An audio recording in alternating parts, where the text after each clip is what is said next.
penuhi peranmu sendiri. Jangan bergantung dengan takdir nasib hari ini, hari bagus atau hari apes. Gak usah peduli. Lakukan aja bagianmu, serahkan ke Tuhan. Kalau ini bagian saya, Lord, tanya sama Tuhan, apakah peranku? What can I do for you? Kalau berdoa itu jangan semerta-merta selalu masuk itu berkata, what God can you do for me? Kalau Anda belum subscribe di channel ini, segera supaya Anda bisa mengikuti terus rema-rema dari Roh Kudus ya.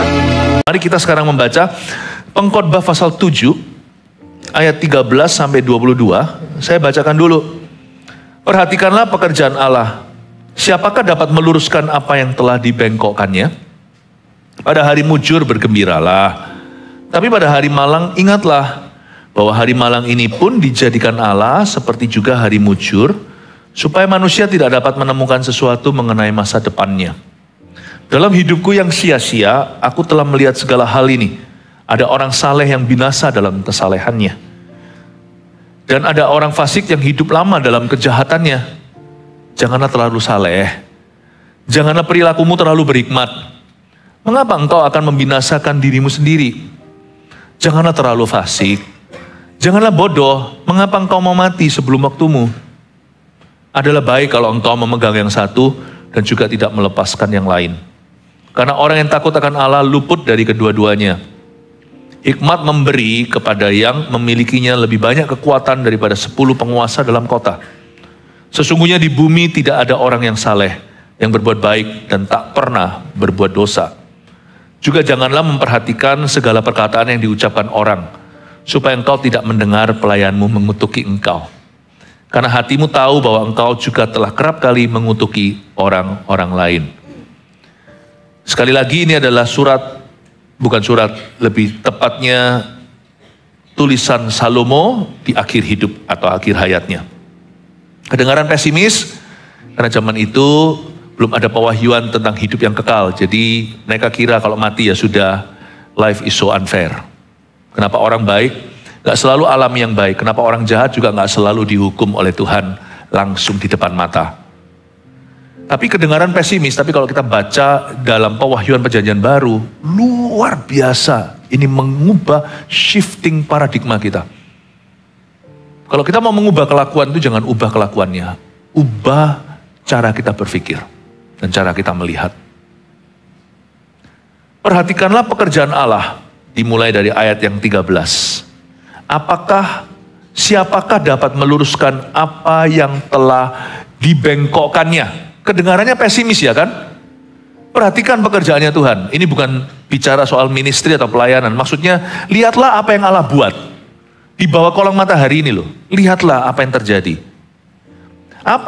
Siapa yang dapat meluruskan apa yang Tuhan bengkokkan? Jangan lupa silver lining benang merah apa yang saya sampaikan itu berjudul hari malang, hari mujur, dan the balance of life and the balance of things atau keseimbangan. Salomo berkata, coba perhatikan apa yang terjadi fenomena ini. Apa yang Tuhan bengkokkan, gak ada yang bisa luruskan. Seolah-olah pasrah sama takdir, padahal di kebaktian sebelumnya saya jelaskan bahwa orang yang tidak persiapan, kemungkinan terbesar dia pasti gagal. Jangan lemparkan semua ke takdir, jangan percaya nasib yang begituan. Sebab Allah tidak pernah memberkati mimpimu yang muluk-muluk, tapi Allah melihat agenda sehari-harimu. Di mana Anda menata diri, menata waktu. Iman tanpa perbuatan adalah mati. Kedengarannya di ayat 13 ini seolah-olah semua tergantung Allah. Kalau Tuhan sudah luruskan, siapa bisa bengkokkan? Dan kalau Tuhan bengkokkan, siapa sih yang bisa luruskan? Kalau kita baca dengan mata hikmat yang bermula dari takut akan Allah dan juga dengan mata wahyu di perjanjian baru, maka ayat 13 ini aplikasinya. Tuhan memberi kita serenity, memberi kita the peace of heart, damai di hati. Pernah Anda lihat dekorasi aksesoris rumah, ada tulisan begini di toko buku Kristen biasanya. God gives me the serenity. God gives me the peace. Tuhan memberikan, gimana ya, lupa serenity itu loh. Anda ingat gak ya? God gives me the serenity to change the things I can and to accept the things I cannot change. And to know the difference. And the wisdom to tell the difference. Tuhan memberikan kepadaku serenity, artinya peace of heart, damai sejahtera, untuk bisa mengubah apa yang saya bisa ubahkan. Jangan pasif tuh iman. Kalau kita bisa lakukan sesuatu, lakukan sesuatu. Jangan kita hanya bergantung pada nasib. Dan Tuhan memberikan kepada kita damai sejahtera, perasaan serak di hati.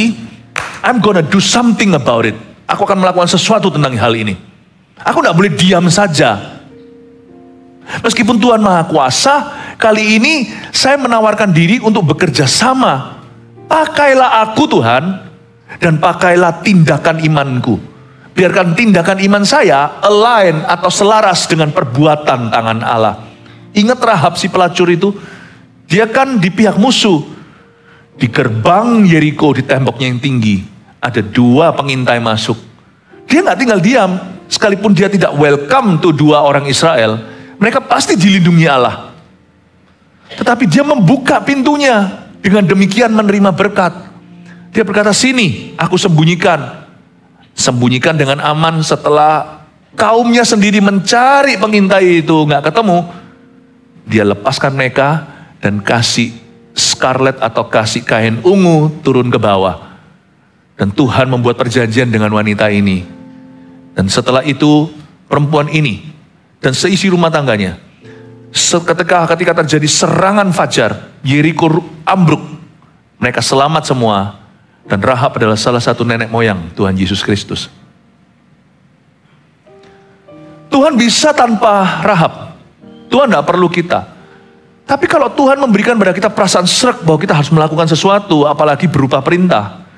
Kalau kita dapat rema, do something. Meskipun seolah-olah Tuhan sudah menakdirkan hal ini begini, tapi kadang-kadang Tuhan punya agent of change, Tuhan punya agen perubahan, yaitu Anda dan saya. Apa yang dibengkokkan Allah, apakah sungguh-sungguh tidak bisa diluruskan? Bisa, kecuali Allah meluruskannya. Dan kadang-kadang Allah memakai beberapa orang di antara kita untuk meluruskan sesuatu atau untuk membengkokkan sesuatu.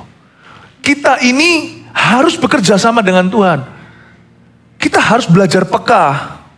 Meskipun ada banyak hal di hidup ini di luar kendali kita, hari malang ataupun hari mujur. Tapi setiap hari itu juga di tangan kita. Mari kita tanya sama Roh Kudus, apa peranku today? I will walk with my hands in God. Hari ini aku akan berjalan dengan tanganku bersama dengan tangan Tuhan. Rahab membuka diri. Makanya Tuhan memberkati. Ada orang berkata karena iman kita dibenarkan. Betul. Kita belum berbuat sesuatu, waktu kita bertobat langsung diterima sebagai anak Tuhan. Kalau mati detik itu juga, kita pasti masuk ke sorga. Karena darah Yesus cukup untuk membasuh kita. Tapi jangan lupa Abraham ketika diberitahu, kamu persembahkan anakmu, dia persembahkan Ishak. Sejak hari itu Allah memperhitungkan itu sebagai kebenaran. Ketika Abraham melangkah, bahkan sebelum dia melihat firman Tuhan digenapi, dia menjadi bapak atas bangsa-bangsa, anak baru semata wayang. Ya, nggak termasuk Ismail lah. Tapi waktu dia melangkah dalam ketaatan, Tuhan memperhitungkan hal itu sebagai kebenaran. Ayat ini harus dibaca dengan balance, dengan seimbang. Siapa yang dapat meluruskan apa yang telah dibengkokkannya? Tuhan. Dan Tuhan juga mau bekerja sama dengan kita. God gives me the serenity. Tuhan memberikan kepada kita hati yang serak untuk melakukan sesuatu. Kalau perubahan itu bisa terjadi lewat kita. Jangan lemparkan kembali ke Tuhan. Kunci kerajaan sorga sudah Dia berikan. Tapi Tuhan juga memberikan kepada kita serenity atau the peace of heart, atau hati kita itu dikasih damai sejahtera untuk bisa menerima apa yang tidak bisa kita ubahkan. Kita mau ngotot mati-matian seperti Daud tuh. Daud berdoa kan, dia puasa untuk anak yang dia kandung, yang dikandung oleh Batsheba. Karena dosa memang wedlock. Dia mati-matian berdoa gitu, nggak mau makan, sampai abdi-abdi kerajaan, sampai pegawai-pegawainya ketakutan. Jangan-jangan raja akan melukai diri sendiri. Waktu anak itu mati, mereka takut beritahukan.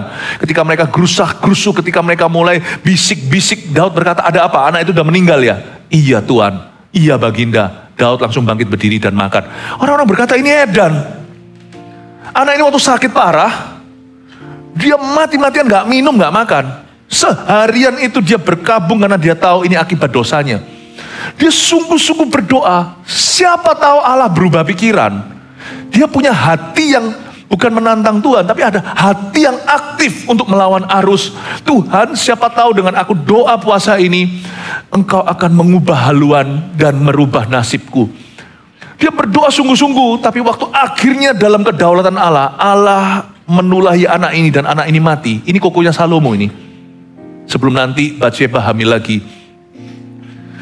Dan ketika diberitahukan anak itu sudah meninggal dunia, dia bangkit, raup muka, lalu makan, minta dihidangkan. Semua pegawai raja tidak berani tanya. Daud tahu pikiran mereka. Daud berkata, kamu semuanya desas-desus kan, bicara sendiri. Kenapa aku harus terpukul lagi kalau Allah sudah memutuskan aku serak menerima keputusan terakhirnya. Aku makan, dia bisa move on. Apakah aku bisa mengembalikan orok itu kembali ke bumi? Apakah aku bisa membangkitkan nyawanya? Nggak bisa, maka aku belajar untuk bisa nerima. God gives me the serenity to change the things I can and to accept the things that I cannot change and the wisdom to know the difference. Tuhan memberikan pada saya serenity, memberikan pada saya peace atau damai di hati untuk bisa mengubah apa yang saya bisa ubahkan. Dan Tuhan memberikan pada saya damai di hati untuk bisa menerima apa yang saya tidak bisa ubahkan. Dan hikmat untuk mengetahui perbedaannya, kapan adalah apa. Kalau yang punya anak kasih nama Serenity juga bagus loh. Serenity, siapa tahu ya. Tapi kalau anaknya sudah umur 20 jangan diganti namanya, susah adaptasi. Sekali lagi ayat 13, perhatikanlah pekerjaan Allah. Siapakah dapat meluruskan apa yang telah dibengkokkannya? Sebelum kita bicara tentang hari mujur dan hari malang, penuhi peranmu sendiri.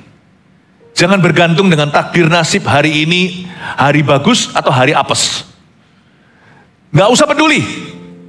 Lakukan aja bagianmu, serahkan ke Tuhan. Kalau ini bagian saya, Lord tanya sama Tuhan, apakah peranku? What can I do for you? Kalau berdoa itu jangan semerta-merta selalu masuk itu berkata, what God can you do for me? Tuhan, apa yang kau bisa lakukan untuk aku? Kalau berdoa itu selalu tanya sama Roh Kudus, what can I do with you? Apa yang bisa kulakukan bersama denganmu? Iman itu harus aktif. Iman itu tidak boleh merengek-rengek. Masuk hadirat Allah selain bersyukur untuk semua yang telah kita terima, dan juga mensyukuri segala keadaan sekalipun Anda belum menerima sesuatu atau sesuai ekspektasimu. Waktu masuk hadirat Allah, biasakan imanmu selalu bertanya begini, Lord Jesus, Tuhan Yesus, what can I do for you? Tapi jangan gaya seolah-olah kita bisa berbuat sesuatu. Selalu tanyanya, what can I do with you? Apa yang bisa kulakukan bersama dengan Tuhan? Selalu tanya. Tuhan berkenan dengan doa begitu. Itu bukan doa gaya. Itu juga doa menantang. Itu doa yang mengaktifkan iman. What can I do with you? Apa yang kita bisa kulakukan bersama dengan Tuhan? Nanti coba lihat ya. Kau minta, kau dapat. Tuhan pasti akan menunjukkan. Ini loh nak, kamu bisa melakukan ini. Mungkin perkara sederhana dulu. Tapi pasti ada jawaban dari Tuhan. Karena doa seperti ini adalah meminta hikmat. Doa minta hikmat itu gak pernah ditolak. Yakobus pasal 1. Barang siapa kekurangan hikmat, mintalah. Tuhan akan memberikan tanpa mengungkit-ungkit. Minta hikmat itu adalah, minta hikmat itu berarti tanya sama Tuhan, apa yang menjadi peran Anda. Perhatikanlah pekerjaan Allah, siapa dapat meluruskan apa yang telah dibengkokkannya. Ayat 14, pada hari mujur bergembiralah, tapi pada hari malang ingatlah. Sebelum saya baca lebih lanjut, garis bawahi kalimat itu. Kalau hari mujur itu bergembira, monggo silahkan. Tapi pada hari malang ingatlah. Yang satu bergembira, satu ingatlah. Bahwa hari malang ini pun dijadikan Allah seperti juga hari mujur, supaya manusia tidak dapat menemukan sesuatu mengenai masa depannya.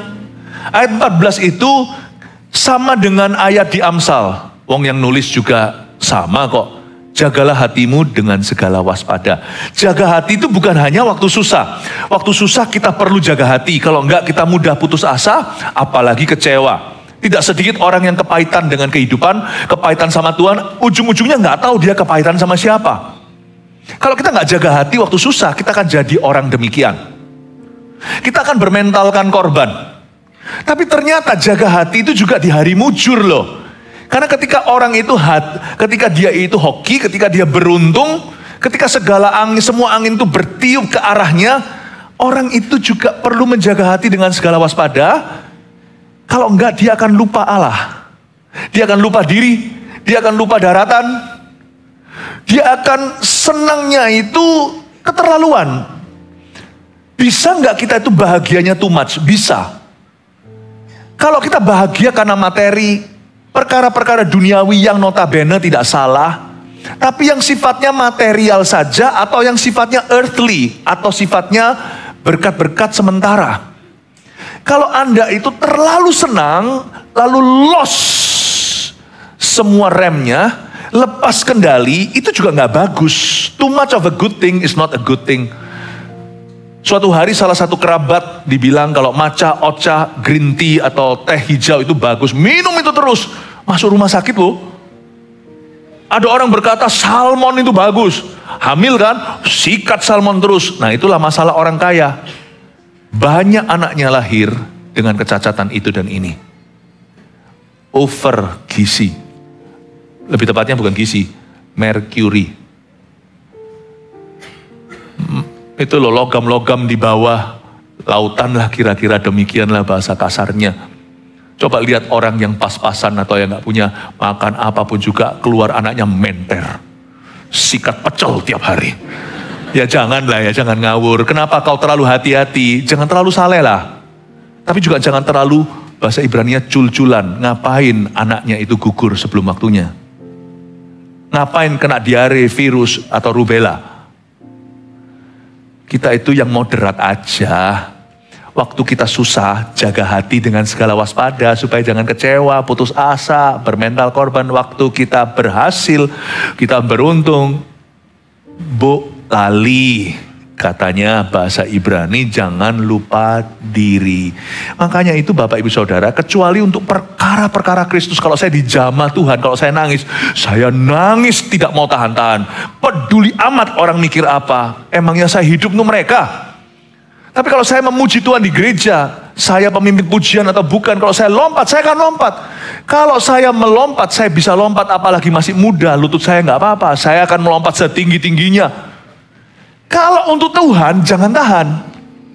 Lapangkan kemahmu, kokohkan patok-patoknya, bentangkan kiri kanan, jangan menghemat. Yesaya 54. Kalau untuk perkara sorgawi, satu jiwa bertobat, wow, malaikat sorak-sorai. Jangan tepuk tangannya gini kalau kelihatan temannya bertobat. Yang bergirang seperti kesebelasanmu jikalau lagi olimpiade.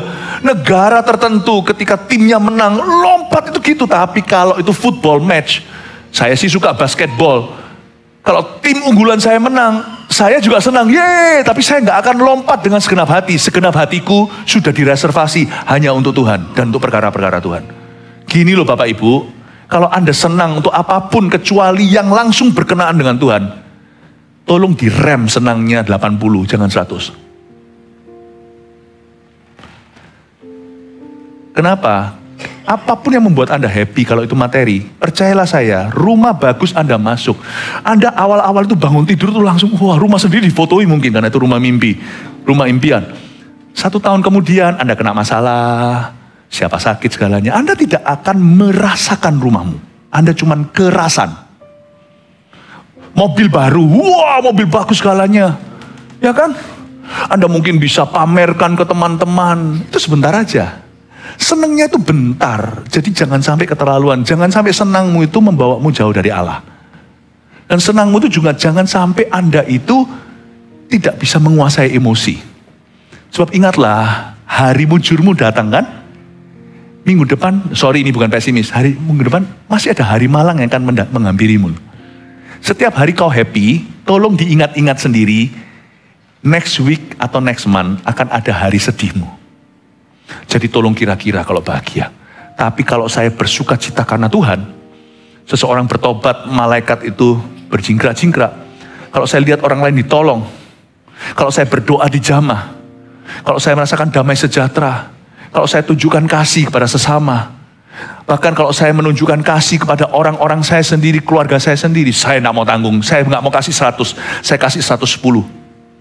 Kalau untuk Kristus, saya akan pol-polan, saya akan maksimal. Saya bahkan akan melampaui seperti Daud yang sampai dihina sama istrinya sendiri. Lu ini, nari-nari, sampai kayak gitu. Nari-nari kayak gitu, nggak tahu malu. Orang kalau untuk Tuhan, itu yang ekstrim nggak apa-apa. Karena Tuhan tidak pernah overdosis di hidup kita. Kalau saya baca Alkitab, saya baca sungguh-sungguh. Saya tidak pernah takut ini akan ada efek sampingnya. Kalau saya memuji Tuhan, saya tidak mau cuma cuap-cuap seperti beberapa jemaat yang biasa kan cuma. Saya mau sungguh-sungguh. Kalau saya bersorak-sorai, kalau saya disuruh misalnya oleh WL-nya, mari kita berikan tepuk tangan untuk Tuhan. Saya akan tepuk tangan sungguh-sungguh. Bukan tepuk tangannya itu. Lu tepuk tangan, kalau enggak usah. Kalau saya sama Tuhan itu all or nothing. Kalau saya sama Tuhan itu akan 100%. Kalau bisa 110. Kalau bisa 1100. Tapi untuk perkara-perkara yang sifatnya earthly, sifatnya hal-hal yang di bumi, perkara sementara, apalagi yang has got to do just with me. Perkara-perkara yang sifatnya selfish, egois, perkara-perkara yang hanya saya aja dipentingkan. Saya happy-nya tak rem sama saya di kira-kira 75 sampai 80 poin saja. Karena saya itu tahu diri. Sekarang saya happy, bulan depan mungkin saya akan sad. Jadi kalau sana tiba-tiba hoki hari ini, please jangan tiba-tiba muntung dari Tuhan. Terus tiba-tiba seolah-olah gak butuh-butuhan sama orang. Gayanya luar biasa sama kiri kanan. Jangan lupa loh, orang berkata, ini bukan firman Tuhan ya, ini pepatah di luar sana, yin dan yang dunia. Lu sekarang ada di atas, bentar nanti di bawah, roda itu muter-muter. Jangan gaya. Sekarang kita di atas, suatu hari kita butuh sama orang. Gak ada orang itu yang has everything, itu gak ada. Jadi kalau kita itu lagi mujur, kita lagi hebat, tolong mawas diri. Miliki visi ke depan bahwa suatu hari mungkin Anda lemah. Amin Bapak Ibu Saudara. Jangan cari musuh. Cari musuh gak cari aja ada. Karena kalau Anda berhasil pasti Anda diiri. Pasti ada orang cemburu. Apalagi kalau Anda itu sungguh-sungguh dengan Tuhan, pasti harus pikul salib. Jangankan pikul salib, tenang aja, nggak usah cari salib, orang akan menyalibkanmu. Jadi kalau diam-diam itu jangan cari musuh, jangan cari gara-gara. Belajar untuk nice sama orang, karena kita itu tidak hidup sendirian di dunia. Jadi kalau Anda lagi hebat, jangan gaya. Tapi kalau Anda lagi lemah, please jangan bunuh diri, ambil tali, aku sendiri. Aku sedih, duduk sendiri, ambil tali, mau bunuh diri. Siapa waktu kecil pernah dengar lagu itu? Puji Tuhan, lagu itu jangan didengungkan lagi di sekolah-sekolah. Siapa yang ciptakan lagu itu? Payah deh orang itu. Kan gak pernah kita nyanyikan itu di lagu sekolah, sebagai lagu sekolah minggu. Kalau Anda lagi di bawah, jangan kecewa berlebihan.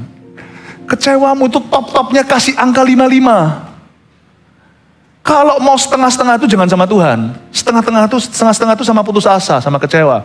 Pernah putus asa? Jujur aja, saya pernah putus asa. Pernah kecewa? Pernah kecewa, sungguhan. Tapi dalam kecewa saya batasi. Kecewa saya itu dosisnya cuma 55 poin di sini. Selebih itu waktu sudah jedok, kena ke plafonnya, sudah top-topnya kecewa. Saya kalau kecewa, putus asa, enggak pernah lebih dari poin 55. Karena sampai jedok di plafon itu, saya akan beritahu pada diri sendiri, hai jiwaku pujilah Tuhan, this is not game over. Karena hari saya kecewa, tunggu bulan depan, tahun depan pun ku tunggu, ada waktunya, saya akan ada di atas, saya akan bahagia, saya akan menang. Orang bunuh diri itu gelap mata, lompat dari balkoni, karena dia tidak bisa melihat lagi bulan depan, minggu depan, dia tidak bisa melihat nasibnya berubah. Selama ada Tuhan, nasib masih bisa berubah. Rugi kan kita percaya Tuhan tapi tidak percaya bahwa Tuhan memberi kita masa depan. Sekalipun kalau ada orang yang kalah judi, itu pun akibat dosa. Asal Anda bertobat, uangmu tidak tentu kembali. Tapi selama Anda mau bangkit lagi, Tuhan masih akan menyertaimu. Dan janji itu berlaku bahwa aku tidak mendatangkan kecelakaan. Kecelakaan ini akibat ulahmu sendiri, tetapi aku bisa mengubahkan. Sakyus pun bisa diubah. Siapapun juga, Paulus pun, orang Saulus yang pendosa itu pun bisa berubah. Apapun bisa berubah. Asal Anda tidak kesusu, terburu-buru dan tergesa-gesa. Kalau Anda mau jalan dengan Tuhan, maka janjinya masih berlaku di Yeremia 29. Aku punya rancangan damai sejahtera. Sekarang itu hatimu damailah. Tahu bahwa mulai sekarang kamu bertobat, aku pegang kendali, kau dan aku kerjasama. Apa yang bengkok masih bisa kita, kata Tuhan pada kita. Kita itu berarti dia dan Anda, kita masih bisa luruskan. Perlu waktu memang, tapi kalau kamu jalan sama aku, masih ada masa depan penuh pengharapan. Sekalipun ada orang yang pernah selingkuh, akhirnya dia sekarang makan getahnya, meskipun tidak cerai, tapi istrinya suruh dia tidur di sofa, tidurlah di sofa 3 tahun ke depan. Tidurlah di sana sama Tuhan, tapi jangan tidur dengan wanita lagi. Kecuali sama pasanganmu. Jalani. Tuhan masih punya rencana.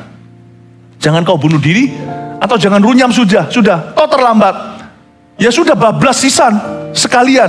Kan banyak orang begitu kan, all or nothing. Kalau sudah salah sekalian aja. Toh aku sudah setengah jalan, salah. Sekalipun Anda sudah setengah jalan, 3/4 jalan, balik lagi. Sekalipun perlu waktu untuk break even, atau kembali ke titik nol. Dengan Tuhan nanti waktu Anda mencapai titik nol, nolmu akan berubah jadi nol besar. Tuhan akan membuat Anda melihat bahwa masa-masa pemulihanmu itu ternyata tidak terbuang sia-sia. Pasti ada sesuatu yang kau tuai hari-hari ke depan. Jangan Anda kecewa, karena itu kalau Anda happy untuk perkara-perkara duniawi, ya nggak salah ini ya. Perkara duniawi ya punya hak-haknya sendiri. Tolong ya, waktu hari mujurmu ingat, masih ada hari malang. Tapi waktu Anda hari malang, please jangan kecewa. Jangan total kecewanya, 55. Ingatlah, GR aja. Kalau ada orang menghina Anda ketika Anda terpuruk di bawah, kan kita tidak banyak teman kalau kita ada di bawah. Gak apa-apa, beritahu mereka, it's okay. You want to leave me? You can leave me. Tempat yang kau tinggalkan, itu akan diisi Tuhan di hidupku. Karena sekarang aku berada di posisi debu. You wait, kamu tunggu. Tunggu, gak tahu tahun, bulanan atau tahunan. Tunggulah temanku. Bentar lagi aku akan ada di atas. You just wait for me. 55, jangan lebih. 85 sudah depresi. 90 sudah bunuh diri. 100 sudah neraka. Tahan di sana. Menang jangan gaya. Kalah jangan terpukul selama-lamanya. Amin. Ini namanya paradigma pengkhotbah. Semoga Anda nangkep ini. Saya berdoa supaya apa yang saya sampaikan ini tidak perlu membuat beberapa orang-orang yang sebentar lagi akan masuk ke pil tidur. Saya berdoa supaya nggak jadi. Saya berdoa supaya ada orang-orang yang mau mengakhiri hidupnya suatu hari akan ingat khotbah saya dan tidak melakukannya. Dan saya berdoa di sini orang-orang yang kena penyakit macam-macam, depresi atau sesuatu yang mendekati itu, udahlah hapuskan semua itu, bipolar dan sebagainya. You don't have to end up in that hole. Tapi saya juga sedang menjaga Anda. Karena jikalau Indonesia diberkati, saya percaya kok Indonesia ini akan semakin jadi berkat. Saya berdoa supaya tidak ada satu orang pun setelah itu meninggalkan Tuhan. Amin Bapak Ibu Saudara. Omong kanan kirinya seperti ini. Kalau Anda berhasil, jangan gaya ya. Tapi kalau Anda masih gagal, jangan sedih. Bilang gitu. Haleluya. Siapa diberkati Tuhan? Amin. Berikan tepuk tangan untuk Tuhan Yesus. Ayat 15, dalam hidupku yang sia-sia aku telah melihat segala hal ini. Ada orang saleh yang binasa dalam kesalehannya. Ada orang fasik yang hidup lama dalam kejahatannya. Ini mulai masuk ke sedikit pesimis, ya. Sebelum baca ayat berikutnya saya jelaskan. Salomo berkata, di hidupku ini aku melihat ada fenomena. Orang saleh, mati dalam kesalehannya. Pakai kata binasa lagi. Tapi orang fasik yang jahat, malah hidup lama dalam kejahatannya. Gini ya, in order supaya hati kita itu bisa tenang, serenity atau peace of heart terjadi, supaya hati kita itu tidak terganggu dan mudah untuk jatuh, maka cara pandang kita, apa yang kita cari di hidup ini, tolong diubah kalau salah. Jangan cari what's fair. Karena apa yang fair tidak akan kau temukan di bumi ini. Bumi ini gak ada yang namanya fair. Di dunia paling bagus yang bisa terjadi adalah partial justice atau keadilan. Sebagian keadilan. Keadilan sesungguhnya akan ditegakkan nanti di tahta Allah. ketika ia akan memisahkan kambing dan domba. Jadi jangan pernah Anda itu jadi orang Kristen itu harus ada booster dan vaksinasi rohani. Lihat ya, ada orang-orang yang meninggalkan Tuhan karena dia kepahitan. Ada orang-orang yang tiba-tiba satu titik dia sudah nggak tahan. Itu karena dia dari awal apa yang dia kejar diam-diam di batinnya itu keliru. Dari sononya waktu saya bertobat, saya sudah diajari oleh Roh Kudus lewat firman bahwa Philip, kamu jangan cari apa yang fair di dunia ini. Nggak ada. Kalau kamu cari apa yang fair, carilah dalam dirimu sendiri. Jadilah se-fair-fair mungkin sama orang. Kamu jangan harap sama orang, nggak usah lihat orang. Sebab orang itu membingungkan. Ada orang jahat, hidupnya lama malahan dalam kejahatan. Ada orang baik, orang saleh malah binasa dalam kesalehannya. Jangan cari what's fair. Ingatlah ada akhirat. Karena itu di sini kalau ada orang jahat, terus ada orang jahat yang datang ke gereja dan merasa fine-fine saja, dia nggak perlu bertobat. Buktinya Tuhan memberkati aku makin kaya. Gak tentu my friend, Anda belum mati. Wait ya, until Anda meninggal. Good luck. Jangan Anda punya pengharap, rasa aman palsu. Karena berkat materi bukanlah ukuran sejati perkenanan Allah dalam kehidupan seseorang. Anda jangan kaget juga. Ada orang-orang yang mendoakan orang sakit dan sembuh. Loh kok bisa? Buktinya terakhir nanti Tuhan berkata dalam satu perumpamaan sih tentang akhirat. Enyahlah. Loh Tuhan, aku menyembuhkan orang sakit demi namamu. Aku bernubuat demi namamu. Aku mengusir setan demi namamu. Dari mana kita tahu orang itu? Dari buahnya, bukan dari mujizatnya. Loh kenapa kok terjadi mujizat kalau orang itu doakan begini loh? Jangan GR dulu. Gak tentu Tuhan memberi mujizat itu karena iman yang mendoakan. Karena orang itu imannya palsu. Kalau orang itu munafik hidupnya. Tapi bisa jadi karena pasiennya berseru. Keledai aja dipakai loh untuk bicara ke Biliam. Tuhan bisa pakai orang baik, Tuhan bisa pakai orang jahat. Kalau misalnya Anda punya anak sekarang bergelantungan di jurang. Orang baiknya semua lagi cuti liburan, di situ ada beberapa preman. Masa Anda tidak akan teriak pada salah satu, angkat anakku, masa Anda cek dulu profilnya? Dia pasti akan angkat. Dan karena dia memang memberi diri, meskipun ujung-ujungnya dia minta sarangeo. Dia minta love gift, minta persembahan kasih kepadamu. Pasti Anda tidak keberatan. Angkat dulu pokoknya. Kenapa? Orang baiknya tidak bersedia. Kenapa Tuhan pakai orang jahat? Sebab pendeta-pendeta yang baik, hamba-hamba Tuhan yang baik, pelayan-pelayan Tuhan baik, takut mendoakan orang sakit, gak sembuh gimana? Dan Tuhan sayang sama orang sakitnya. Tuhan itu tidak dalam sayembara. Pelayan-pelayannya siapa yang mau melayani orang-orang itu. Tuhan itu pedulikan orang sakitnya. Kalau ada orang sakit sembuh itu saya selalu ingatkan, it's not because aku hebat. Itu karena Tuhan sayang sama orang-orang yang menderita itu. Nah kalau orang baiknya gak mau, orang jahat yang berkata aku aja, dia tumpang tangan bukan karena Tuhan berkenan. Dia tumpang tangan, Roh Kudus jawab iman pasien itu. Makanya Tuhan berkata aku gak kenal kamu. Loh mujizat punya aku kok. Nggak pernah itu milikmu, aku cuma mengalir terserah aku, karena kamu ciptaanku. Hanya kamu membuat kejahatan. Makanya berkat pun nggak bisa ditakar dengan berkat. Materi apalagi. Dan juga mujizat. Lihat hidup orang itu. Pelayan Tuhan sama, hamba Tuhan, jemaat juga sama. Lihat kehidupan keluarganya. Lihat cara dia mengelola keuangannya. Lihat keseimbangan hidupnya. Tutur katanya. Etika, etisnya dia. Lihat itu. Apakah orang itu suka serang sana sini, suka membenci kiri kanannya? Apakah orang itu baik tutur katanya, sopan tutur katanya? Sopan santun itu bukan berarti tidak pernah melukai orang lain kalau memang diperlukan. Sopan santun itu juga dengan keberanian, tapi nggak ngawur orangnya. Orangnya itu punya keramah. Anda lihat kan bisa tahu. Bukankah itu selalu yang diajarkan di gereja kita? Tidak menghalalkan segala cara. Jadi bukan mujizatnya. Anda jangan kejar what's fair lah. Kecewa nanti. Pendeta kok gitu, orang Kristen kok gitu. Iya. Jangan ngomong begitulah, karena kita tidak kenal semua orang Kristen, tidak kenal semua pendeta. Ya. Atau juga yang berkata, kenapa orang itu begini? Kenapa aku ini melayani Tuhan? Aku hidupnya itu terus menerus diuji. Orang itu tidak pernah ke gereja, hidupnya happy, gonta-ganti Lamborghini. Ya. Kenapa? Kalau itu yang Anda cari, jangan ikut Tuhan. Ikut dunia, karena dunia itu hukumnya rimba. Tapi kalau ikut Tuhan itu, tidak bisa kita nilai semuanya today. Karena masih ada akhirat. Kekekalan itu lebih lama. Hidup di dunia itu maksimal berapa? 7-80 usia, 90-100 beberapa. Akhirat itu mau tahu berapa lama? 100 tahun kali 1000 tahun. Itu baru permulaan. Anda baru kira ini barusan appetizer-nya pun belum selesai. Hidangan pembuka masih belum selesai itu. 1 miliar tahun kali 10 miliar tahun.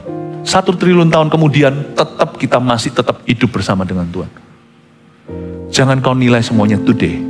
Kecewa ndaknya jangan kau nilai sekarang. Ikut Tuhan itu orang benar akan hidup oleh iman.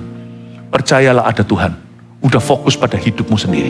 Fokus pada orang-orang yang di sekelilingmu 5 roti 2 ikanmu. Jadilah berkat untuk mereka. Gak usah kita punya pertanyaan besar, pertanyaan sifatnya alam semesta atau universal question. Kenapa ini, kenapa itu? Kenapa kalau ada Tuhan? Kenapa ada suffering? Kita gak tahu.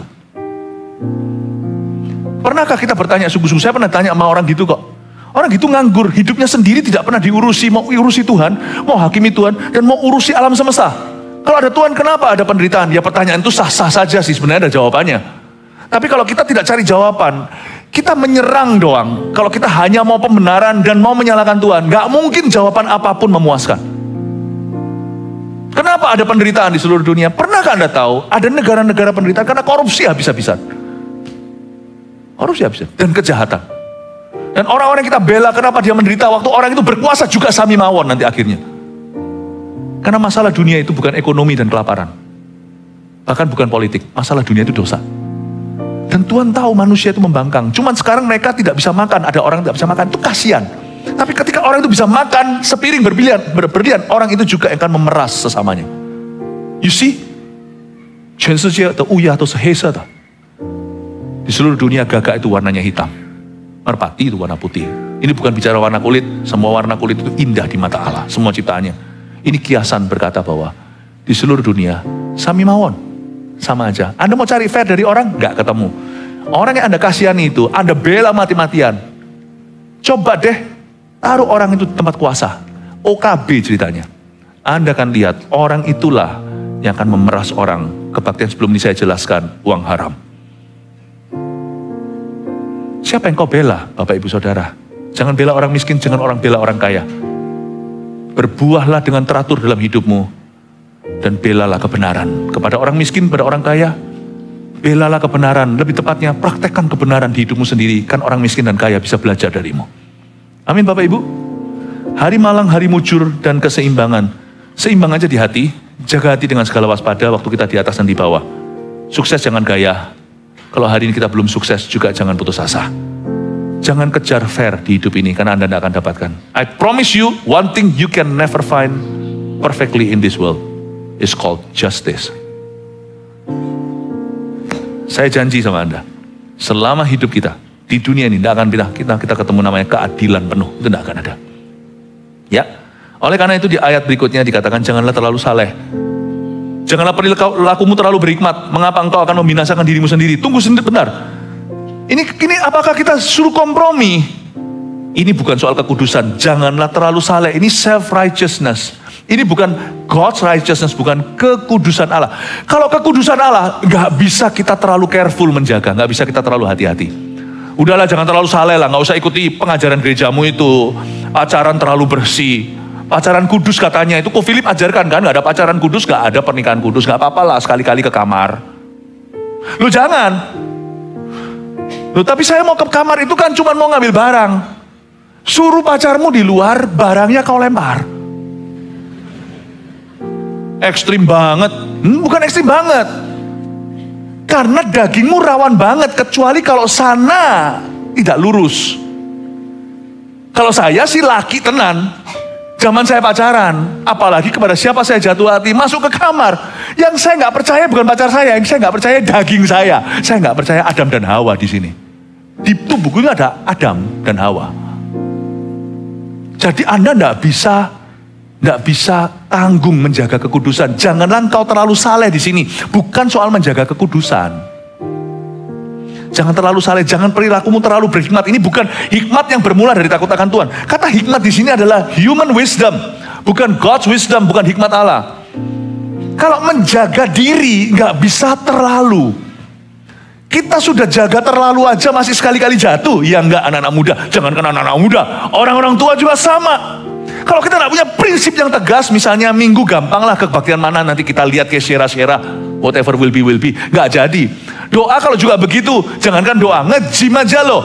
Harinya nggak fix, jam berapa misalnya, seminggu berapa kali. Lama-lama kita pandai beralasan, minggu ini masih olahraga, minggu depan terlalu banyak halangan. Ya enggak? Kita itu kalau nggak jaga sungguh-sungguh terlalu saleh dan terlalu berhikmat, apapun yang kita jaga pasti kebobolan. Saleh di sini kalau yang artinya God's righteousness atau kesalehan Tuhan. Hikmat di sini adalah hikmat Tuhan yang bermula dari takut akan Allah. Tapi ayat ini bukan soal hikmat Allah, tapi hikmat manusia. Jangan terlalu saleh lah.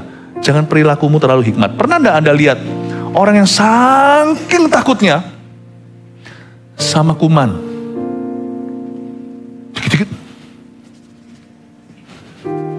Dilihatin orang aja. Dilihatin padahal. Yang pertama kena COVID nanti yang orang itu. Anda pernah lihat nggak? Anak-anak yang di jalanan itu, bukan anak jalanan, itu anak kampung. Itu pas banjir, misalnya menggenang lagi musim hujan, renang. Habis renang, mau telanjang begitu, pulang ke rumah besok sekolah. Anak-anak kita yang kaum rumahan, coba cemplungkan sekali, cuma sampai lutut kaki. Balik rumah udah hacing. Untuk hal-hal yang tidak terlalu prinsip, jangan terlalu radikal. Apalagi hal-hal yang tidak berkenaan dengan righteousness, peace, joy in the Holy Ghost. Righteousness, peace, and joy in the Holy Ghost, that's the kingdom of God. Righteousness, kebenaran. Peace, damai sejahtera, joy, sukacita in the Holy Ghost, dalam Roh Kudus. Untuk hal-hal seperti itu, jaga kekudusan hubungan sebelum pernikahan, jaga. Nggak jaga aja mata masih bisa jelalatan. Waktu saya bujangan saya juga jaga. Beberapa teman-teman saya berkata fanatik segala, tapi puji Tuhan lah, saya nggak menyesal hasil akhirnya saya nggak kebobolan. Hari ini saya bisa bangga ajarkan pada ketiga anak kami bahwa hidup mama papa beda hokinya. Beda favornya Tuhan. Kenapa? Apa yang kau tabur kau tuai. Kenapa ada orang jalannya susah? Karena waktu pacaran udah gak genah. Rumah tangganya sulit. Bukan berarti gak kaya. Orang bisa kaya tanpa Tuhan, buktinya pesugihan. Tapi damai sejahtera. Beda. Sukacitanya tuh beda dalam rumah tangganya. Penyertaan Allah beda. Saya ngomong gini jangan sampai ada di sini yang langsung hatinya down. Aduh kalau gitu gimana dong kalau sudah terlanjur. Nasi udah jadi bubur. Ya sekarang serahkan buburnya. Dimakan pelan-pelan. Minta berkat Tuhan. Tuhan memberimu kesempatan lagi kedua. Tapi jangan sengaja berbuat dosa mulai hari ini. Jaga. Saya dulu kalau jaga mata saya. Waktu saya bujangan. Soalnya saya nggak gay. Saya lihat wah cantik gitu ya. Waktu saya masih jadi youth pastor. Masih jadi praise and worship coordinator waktu saya di Vancouver Kanada. Waktu saya lihat gitu, saya langsung beneran saya kemana-mana bawa Alkitab. Belum ada apps tuh, saya langsung buka, saya langsung baca ayat. Langsung supaya bisa mendetoks diri sendiri, saya baca itu yang hasta-hasta sampai membosankan. Ini berapa hasta, itu berapa hasta sampai lupa sama yang saya lihat. Lepas dari cengkeraman pornografi. Karena saya tidak beri makan. Saya jaga setengah mati. Orang sudah menikah juga sama. Lihat gini kan nggak bisa kita hindar. Tapi kalau kita sudah jalan apalagi dengan keluarga, masih noleh kedua. Leher mutar itu adalah langkah berikutnya. Jaga. Nggak jaga pun mata lihat loh. Nggak jaga aja mata lihat. Apalagi kalau kita kompromi. Kalau soal Tuhan dan kekudusan, silahkan terlalu saleh, silahkan terlalu berhikmat.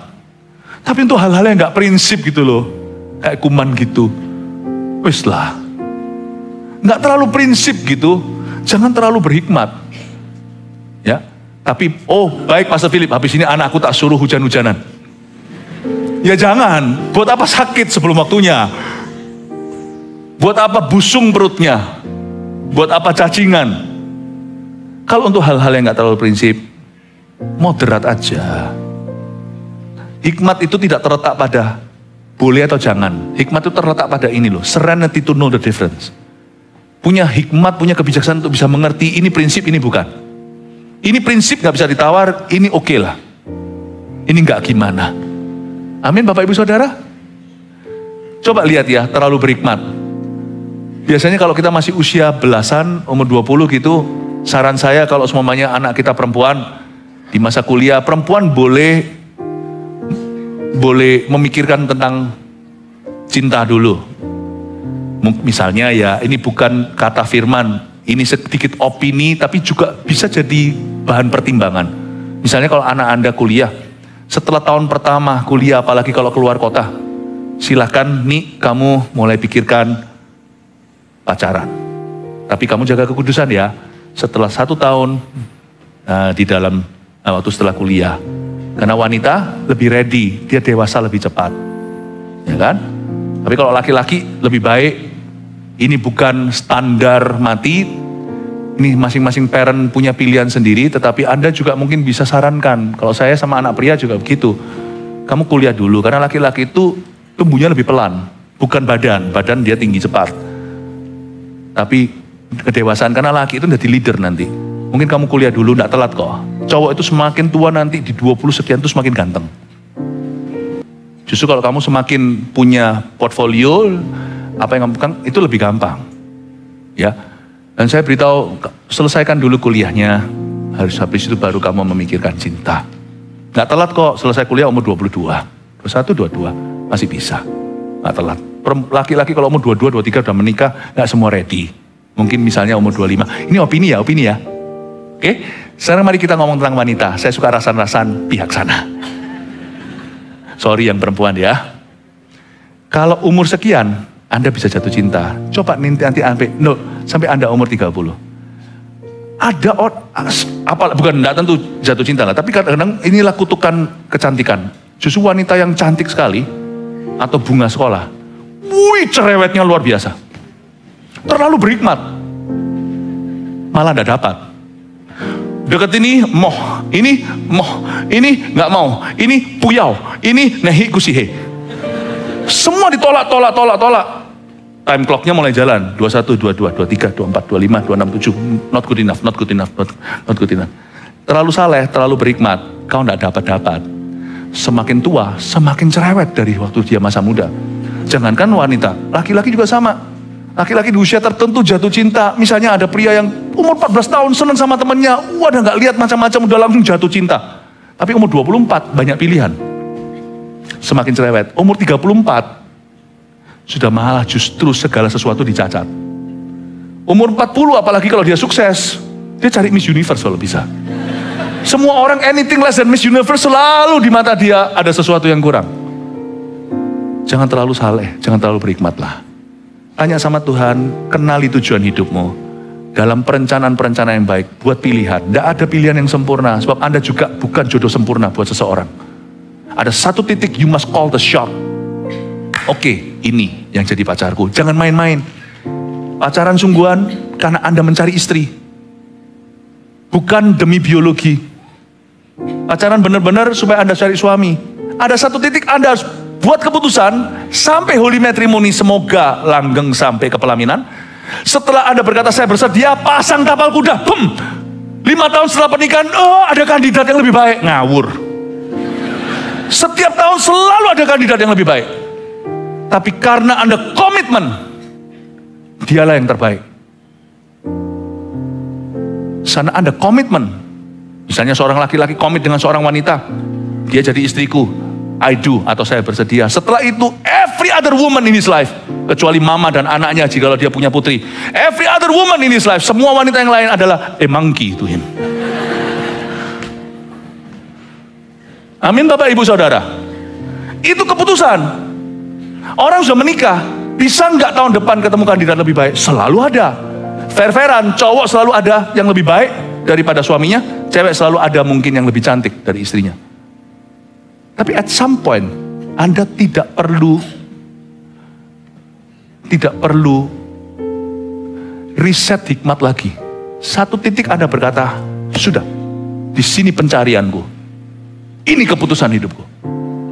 Jangan terlalu berhikmat kalau sesuatu yang tidak terlalu.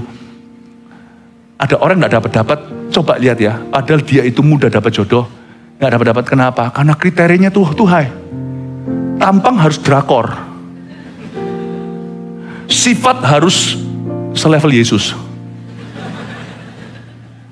Kepribadian harus seperti Sulaiman, jet pribadi, rumah pribadi.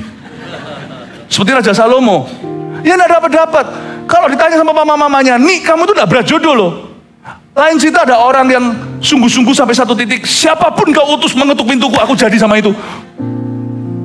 Kamu nggak gitu loh. Kamu tuh punya pilihan, tapi kenapa kamu nggak milih-milih? Ini kurang ini mah, ini kurang itu mah, ini kurang ini mah, ini kurang itu, ini kurang ini, kurang itu. Aduh, kalau sudah waktunya, berhentilah, jangan terlalu berhikmat. Putuskan.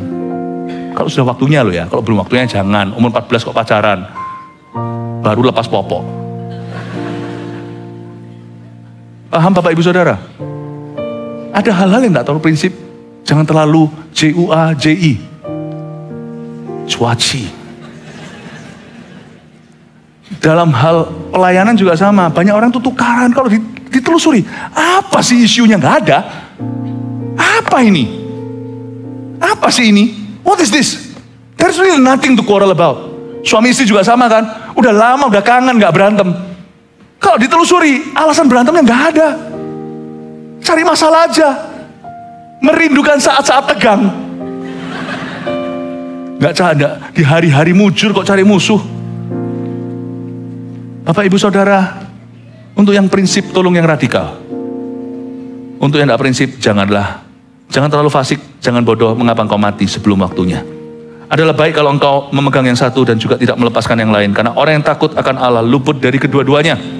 Hikmat memberi kepada yang memilikinya lebih banyak kekuatan daripada 10 penguasa dalam kota. Sesungguhnya di bumi tidak ada orang yang saleh, yang berbuat baik dan tak pernah berbuat dosa. Dengan kata lain, dalam bidang apapun, dalam konteks apapun, ayat 20 ini bukan pesimis menuduh semua orang itu berdosa, enggak. Tidak semua laki sama. Kalau di sini ada perempuan yang punya pikiran, all men are the same. Not really, you haven't met all men. Anda belum ketemu dengan semua pria. Kalau di sini ada laki-laki yang berkata all women are the same, Anda belum ketemu semua perempuan. Tapi ayat 20 ini artinya sederhana. Sesungguhnya di bumi tidak ada orang yang saleh, yang berbuat baik dan tak pernah berbuat dosa. Kalau kamu menunggu sampai orang sempurna, baik itu dalam percintaan, baik dalam pekerjaan, dalam pelayanan, you tidak akan pernah ketemu. Dan akan forever menunggu, tidak pernah mengambil keputusan apa-apa. Akan selalu melihat ke awan, tidak pernah menabur sesuatu. Sesungguhnya di bumi nggak ada orang itu, orang yang saleh dan yang berbuat baik, tidak pernah berbuat dosa. Ya, karena itu tolong jangan mempersulit hidupmu sendiri. Apa yang jatuh tempo harus Anda putuskan. Aku menunggu jurusan yang sempurna. Beberapa orang tidak pernah kuliah.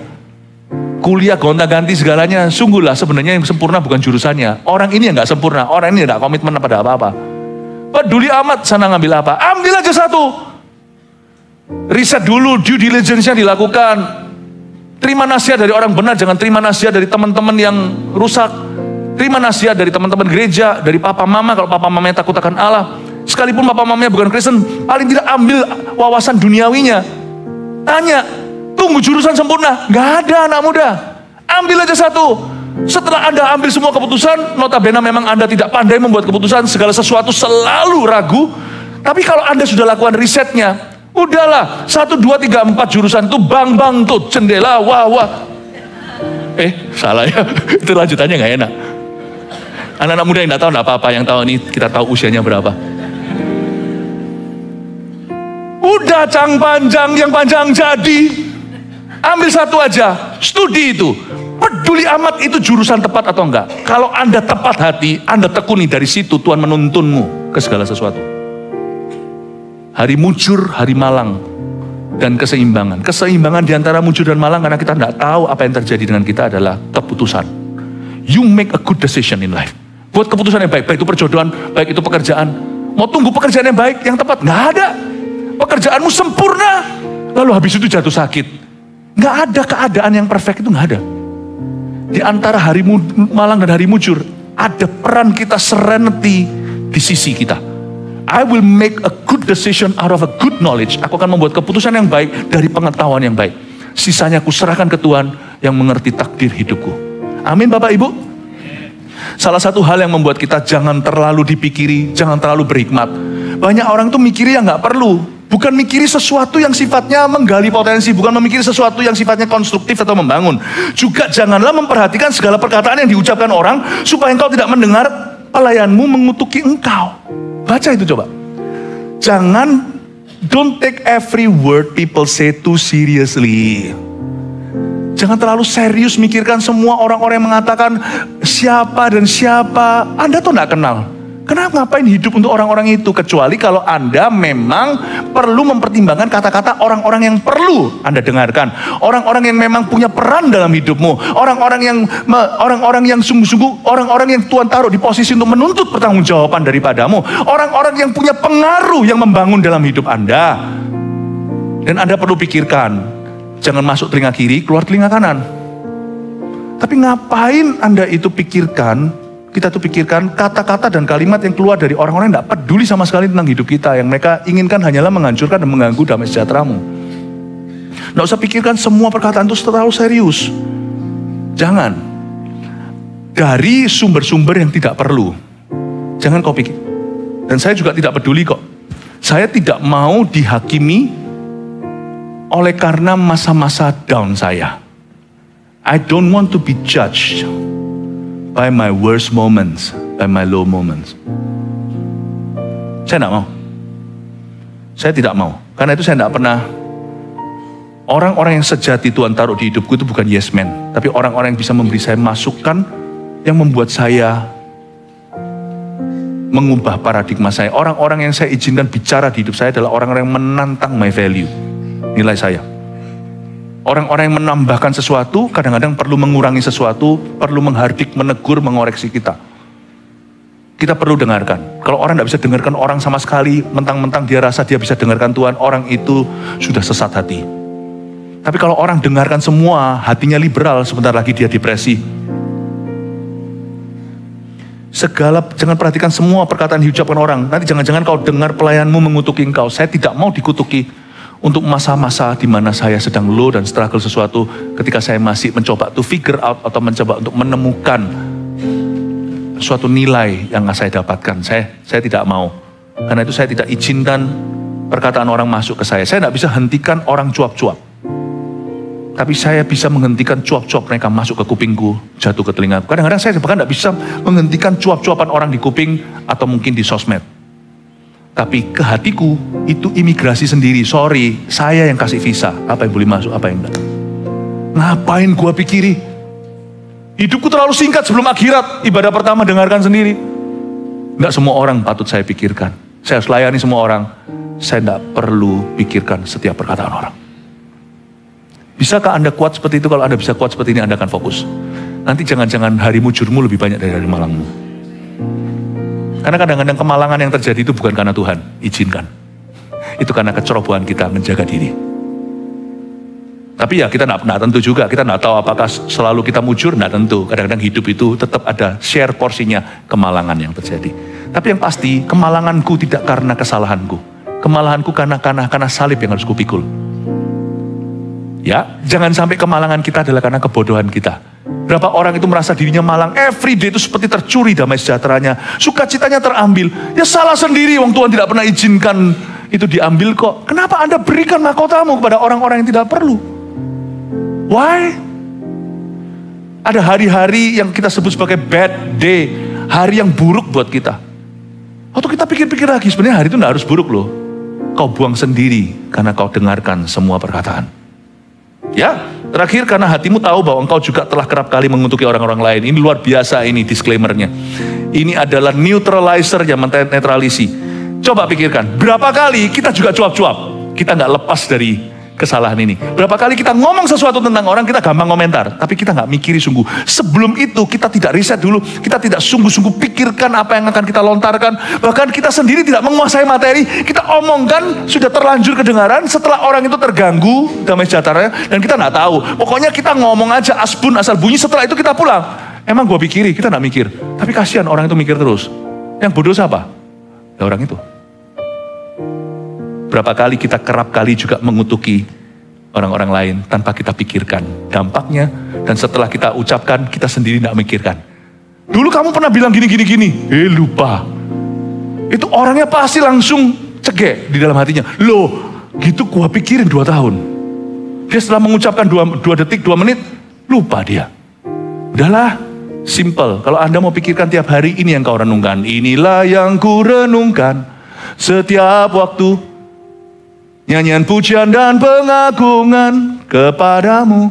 Biarlah manis kau dengar Tuhan, manis kau dengar Tuhan, dan hatiku bersuka karenamu. Bapak ibu saudara, kalau Anda mau melihat hari-hari malangmu menjadi hari-hari mujur, dan hari-hari mujurmu akan membawa berkah yang luar biasa, renungkan janji-janji Tuhan, firman Tuhan, perintah Tuhan, dan plus kasih ruang untuk terima masukan dari source sumber-sumber yang bisa dipertanggungjawabkan. Saya percaya hidupmu pasti beda. 3 poin sini Anda bawa pulang ke rumah sebagai review apa yang kita pelajari. Nomor 1, manusia memuji diri pada hari mujur dan menyalahkan Tuhan pada hari malang. Catatlah, ini kebiasaan yang salah. Hari malang, hari mujur dan keseimbangan. Jangan jadi orang yang demikian. Kalau lagi hari mujur, dia memuji dirinya, gua hebat. Nanti kalau hari malang, menyalahkan Tuhan. Oke ya, jangan jadi orang yang begini, oke? Bisakah Anda bilang sama orang sebelahnya, jangan jadi orang yang begitu. Tunjuk sini, jangan tunjuk saya, karena saya tidak begitu. Saya harus minggir dulu. Ya, manusia kan gitu kan? Semua manusia itu kumat-kumatan. Kalau dia lagi enak itu, dia nggak ingat Tuhan. Dia berkata, wah aku hebat ya tadi ya. Wow, aku pinter ya. Aku bisa buat deal ini terjadi. Coba lihat ya. Selalu kita puji diri di hari mujur. Tapi kalau nanti hari malang, kita salahkan Tuhan. Don't do that lah. Bahkan di hari malang pun kita bisa bersyukur loh. Jangan hanya mengucap syukur sama Tuhan untuk perkara-perkara baik. Perkara-perkara baik, so pasti harus kau syukuri. Tapi tahukah bahkan di perkara-perkara buruk ada hal-hal baik terjadi karena Tuhan berjanji.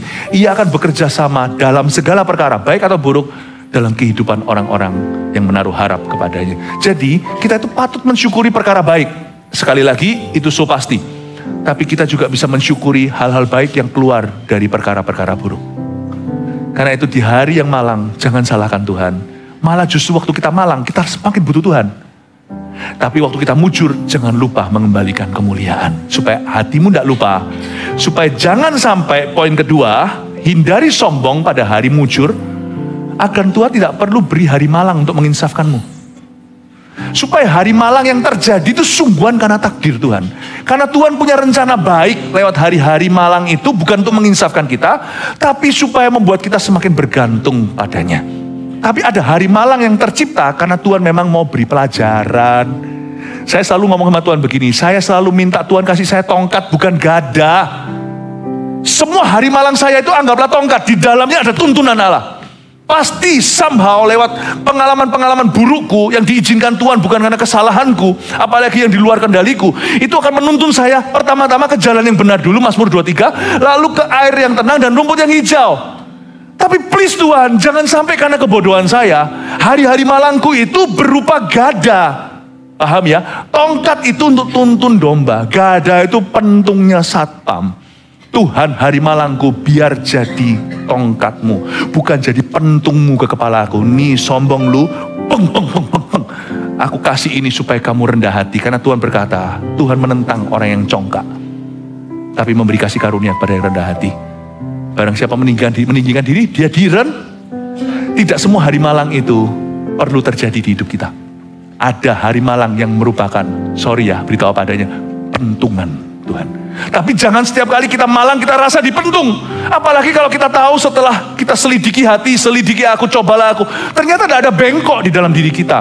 Maka anggaplah kalau kemalangan itu tiba di luar kendalimu, anggaplah sebagai teman bukan sebagai lawan. Pakailah itu sebagai batu tumpuan atau batu loncatan, bukan batu sandungan.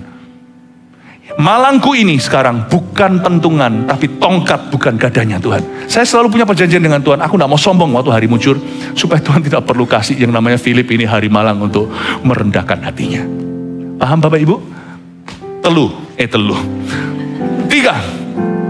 Jangan ekstrim untuk yang tidak prinsip, atau terlalu longgar untuk yang prinsip. Jangan halangi berkatmu sendiri gitu loh. Kok susah jadi orang, ini gak mau, itu gak mau, ini. Aduh, itu prinsip gak? Tapi ada orang yang terlalu los-losan. Makanya orang gitu tuh selalu sakit, selalu kena masalah. Hari malangnya karena apa? Karena dia terlalu longgar untuk perkara yang prinsip, komprominya terlalu banyak. Bodoh sendiri gitu. Udah diberitahu jangan, terusin aja. Masuk bahaya lalu minta tolong sama Allah. Bapak Ibu jangan ekstrim lah untuk yang tidak prinsip, jangan terlalu longgar untuk yang prinsip. Oke, 3 ini tulis. Anda bisa foto sekali lagi. God bless you, Jesus loves you. 1 Petrus 4 ayat 7. Kesudahan segala sesuatu sudah dekat. Karena itu, kuasailah dirimu dan jadilah tenang, supaya kamu dapat berdoa. Saudara yang terkasih, terima kasih telah mendengarkan firman Tuhan hari ini. Jangan lupa untuk dukung terus channel ini dengan cara subscribe, like, share, dan juga komen, agar saudara kita yang lain juga boleh terberkati. Tuhan Yesus memberkati kita.